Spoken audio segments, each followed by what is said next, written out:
Hey guys, it's Ted Bogert. We're back with the Ted Show. You know how much I love musical guests. And so I'm very excited to bring on Blooming Fire. We're going to talk about Do It for the Dunia. Yeah, Do It for the Blooming Fire. So they're going to tell us all about that. Welcome, you guys. How you doing? Yo, thanks so much for having us on, Ted. I'm so excited. You guys look amazing. I love the lighting. It's all... You look like you're supposed to when you're going to come on and sing a song or perform. So you guys look great. All right, so I'm going to keep my comments to the minimum. You know, they love origin stories. So if each of you guys can kind of give us some background, maybe how you came together, talk about your musical background, and then I'll ask questions after that. Awesome. I guess I'll start because I started the band with Dryden. I had been living in LA for like a year and a half, and I was searching for the right people that I would make music with and start a band with. I was really hungry and driven to find those people. I was playing with a couple other people at the time, but it just still wasn't like the one in a sense. Right. So I went to a musician's jam party. Pretty much a buddy of ours would host these like parties of all musicians, and there's like 25 people there jamming out. And I came at the very end because I was coming from something else, and they had one jam left of the night. And I knew a couple people there, but I'd never met Dryden. And so there was this big like 20-person jam in the room that was just chaotic and awesome and fun. And I had my saxophone, and, you know, we just rocked out. And then Blue, our buddy, he kicked everybody out, go outside. We're done jamming for the night because it's getting too loud. And us three, our buddy and Dryden and I, stayed in the room and then jammed one more song, like just the three of us. And I sang, and Dryden jumped on the keyboard. And pretty much from that moment, I knew that I wanted to make music with Dryden. I don't know. There was just something like really special about the way he like lit up the keyboard, and which is interesting because now he's playing lead guitar in Blooming Fire. He still does play keys. But yeah, after that, I just laid it out on him, told him like my whole vision with music and what I wanted to do, and asked him what he was up to and what he was doing with music. And a month later, we started writing, and we've been literally playing together every week since for about 7 years. So what if you had been late to that thing, or what if you didn't go to it? Can you imagine how your life would be different? Yeah, so we brought Robbie into the band next. We actually brought Robbie in as a percussion player because we had another, Robbie's our drummer in the back.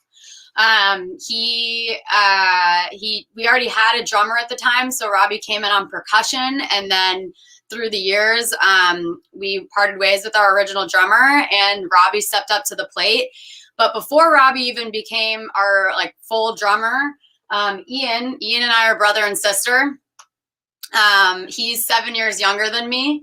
And Ian moved in with me when he was 18. It was actually always our dream to live together in a big city like New York or LA. And we actually never knew that it would be tied to music, but we knew it would be tied to art and, you know, just working on our craft and things like that. And then music kind of came into the picture later on. But when he moved out here, we definitely knew that it was going to be music at that point. I love it. Matt, too, by the way. Thank you. All right. So we've been here ever since. We had lots of members come and go, but the four of us have been in the project since pretty much the beginning, and it's been a wild ride, and we're still out here doing it. I love it. All right, guys, tell us a little bit about you. Boys. Well, Ted, music has been a very important part of my life since I came into this world, really.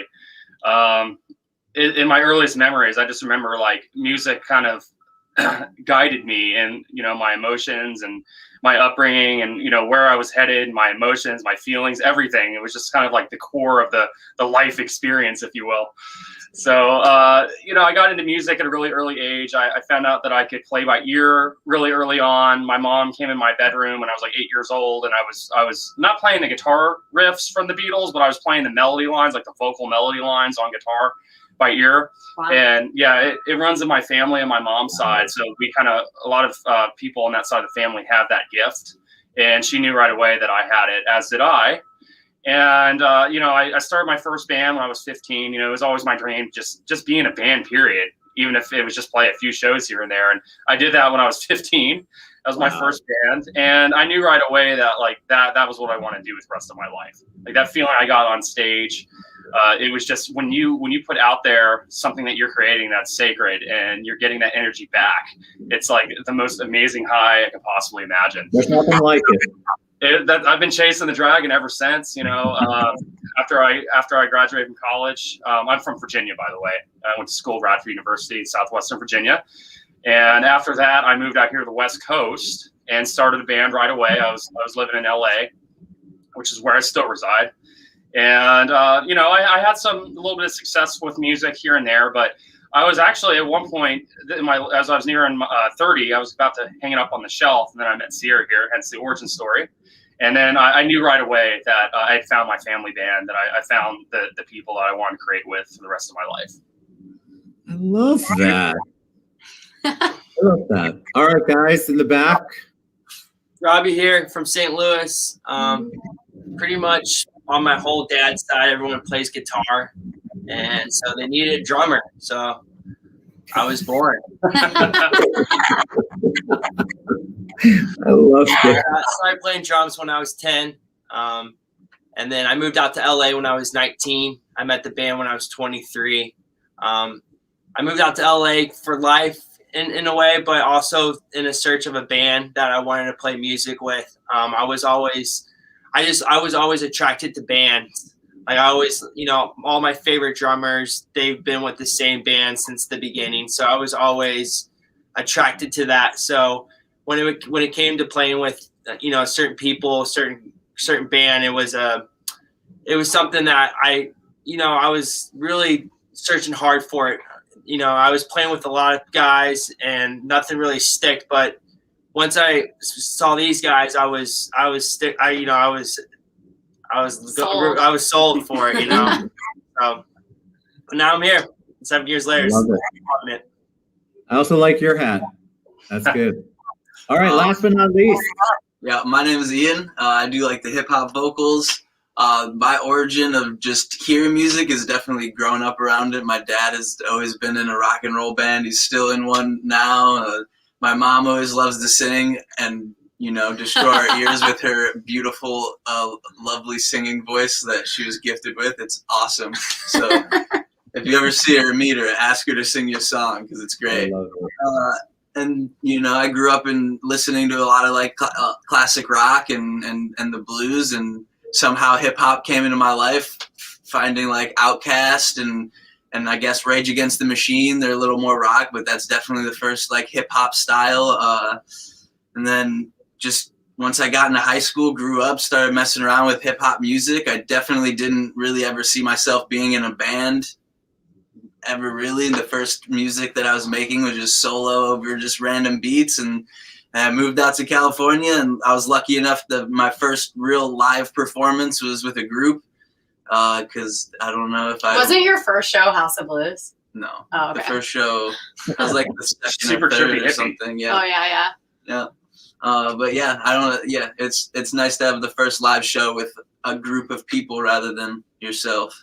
Yeah, and like to tie it all together, our uncle also plays music, Ian and I. So our dad plays music and our uncle. And I was like in a band when I was 7 with my uncle.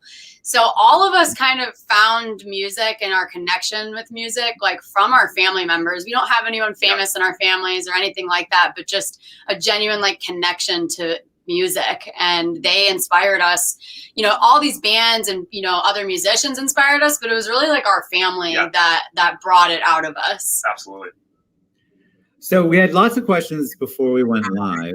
The top two were, tell us why you chose the name Blooming Fire. Okay. And what is the Dunia? What is the Dunia? Yeah. Okay.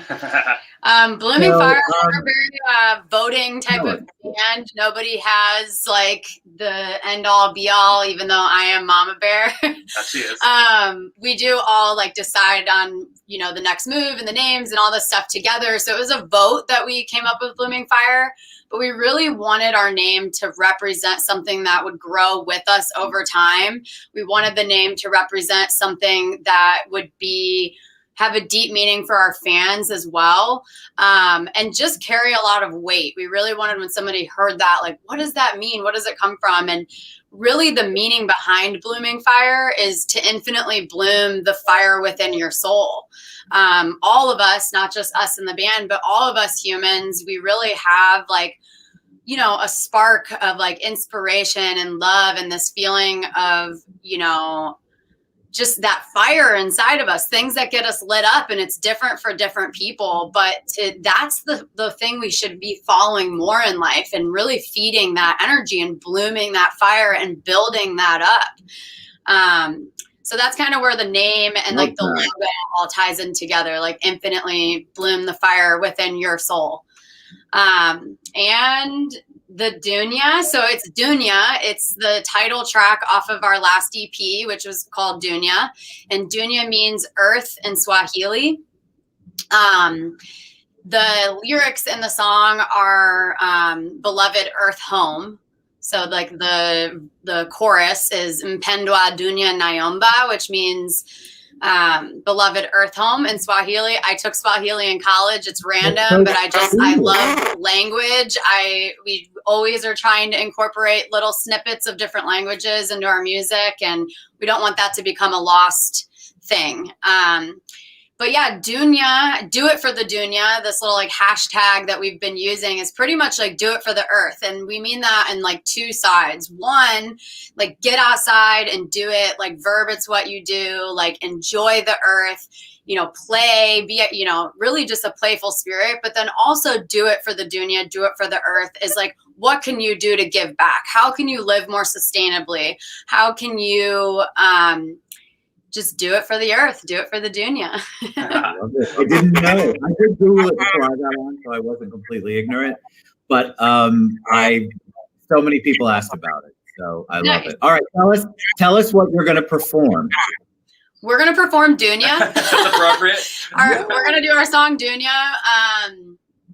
Yeah, we're going to do the live version. Hopefully it's going to sound good through the laptop. You sound great.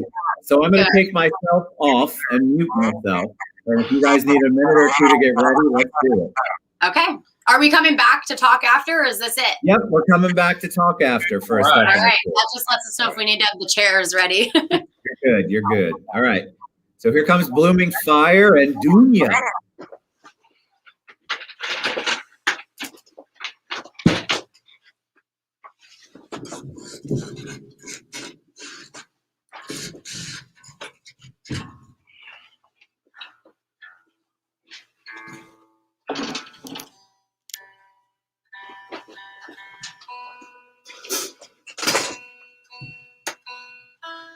Check 1, 2.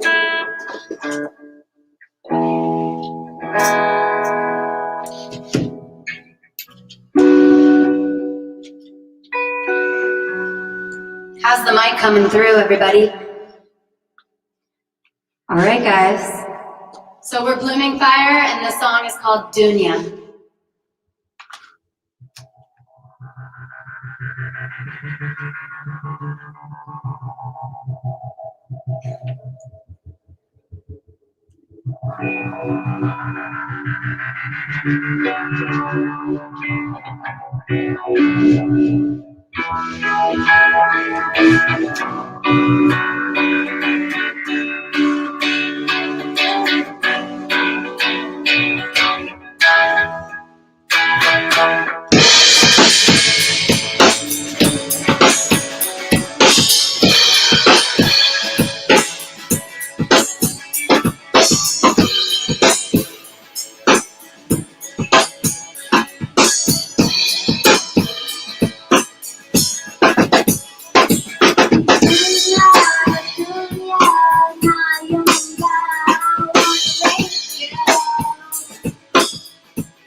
can't stop me. It reminds me of reality. Yeah. In the space, time was different, time was changed. When I saw another bit of sad, opened up, fell in the snow. Man, it feels so good to go all around and back again. Rolling in from the racket, your tracks lead to the south. In the wind through our sunset. She's always with me where I'm big. She reminds me what we'll be, we'll be. She reminds me what we'll be, we'll be. She reminds me what we'll be, we'll be. She reminds me what we'll be, we'll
I mean, wow. So I'll talk for a minute. That is the best live band performance we've had. That was amazing. Oh, wow. Thanks, Ted. The great thing about that, well, you know, a lot of people, I love that you took it serious enough to give your all for the performance. And I think that is, to me, that's a true testament. Sometimes I get people on here and I'm not exactly sure what's happening. I love them and I want to promote them, but you all really thought this through. You're obviously used to performing together, but that was really off the chain, man. That was awesome. Really awesome. I loved it. You know what it reminded me of? I'm old, so I was thinking Edie Brickell and the Bohemians. Very, I don't know, I got into it, which is why I take myself off, because you would have seen me move like I have no rhythm. But it was really good, like super good. I loved it, absolutely. All right, so tell them how they find you. How do we find, what's the best way to get your music, to find out what you're doing, to watch you, to learn about you? Well, if you search Blooming Fire on any streaming platform or any social media, you'll find us. But we're very active on Instagram, Facebook, and we're just starting in the TikTok realm. But Spotify, iTunes, we have a Pandora station. Those are great ways for people to find our music as well. So cool. All right, Blooming Fire. Sorry, go ahead.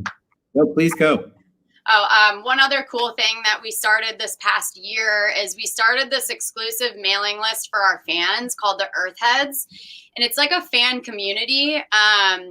And you can easily sign up for that on our website. It's just bloomingfiremusic.com.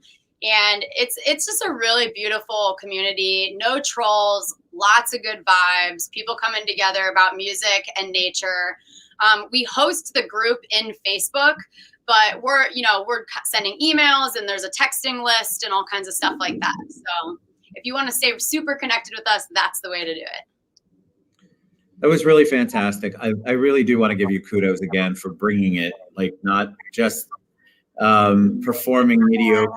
We don't want that. You guys brought it, and I appreciate that. It was amazing. All right, so do it for the Dunia with Blooming Fire, bloomingfiremusic.com. You guys reach out, support our artists. They need us more than ever. And it's so good if we can get behind them. If you love the music today, follow them, reach out to them, download their music, support them. So thank you guys for being patient. You were amazing. Thank you so much. Last little thing I'll throw in there is for Dunia, we're actually doing a visual EP and it's coming out at the end of May. It's very political and out there and talks about pretty much our relationship with the internet versus our relationship with our relationship with the internet versus our relationship with nature. So that's definitely something to look forward to. And we're writing our first full-length album. So we have a lot of things coming out, and definitely follow along and join the journey. We'd love to hear from you and get to know you guys out there as well. You guys are fantastic again. Thank you, Blooming Fire. All right, guys. Thanks for having us, Ted. Much love, everybody. bloomingfiremusic.com. You guys go out and support them, download their music, get to know them. That was phenomenal. All right, guys, have a good one. Thank you so much. You too. Bye, everybody.